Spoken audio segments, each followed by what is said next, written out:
ক্ষমতাচ্যুত প্রধানমন্ত্রী শেখ হাসিনার ফুফাতো ভাই ও সাবেক চিফ হুইপ আবুল হাসনাত আবদুল্লাহর বিরুদ্ধে মামলা করেছে দুর্নীতি দমন কমিশন।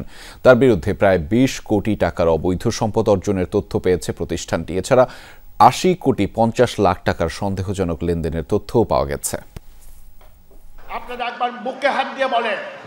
বরিশালের রাজনীতিতে দীর্ঘ ৪ দশকের প্রভাবশালী নাম আবুল হাসনাত আবদুল্লাহ। তার এই ক্ষমতার উৎস ছিল গণঅভ্যুত্থানের ক্ষমতাচ্যুত সাবেক প্রধানমন্ত্রী শেখ হাসিনা।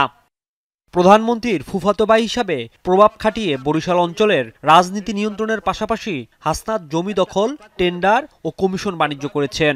এমনকি দলীয় এমপি মনোনয়নের ক্ষেত্রে প্রার্থীদের কাছ থেকে নিয়েছেন বিপুল পরিমাণ অর্থ।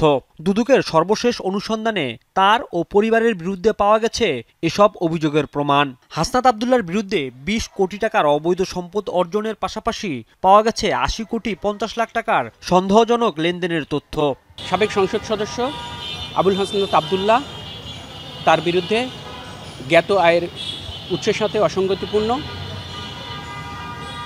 ১৯ কোটি টাকার বেশি অবৈধ সম্পদ অর্জন এবং বিভিন্ন ব্যাংকে সন্দেহজনক লেনদেন ৮০ কোটি টাকার বেশি লেনদেনের অভিযোগ এবং মানি লন্ডারিং এবং অসৎ ঘুষ দুর্নীতির সংগঠনের মাধ্যমে অবৈধ সম্পদ অর্জনের অভিযোগ প্রাথমিকভাবে দুর্নীতি দমন কমিশনে প্রমাণিত হয়।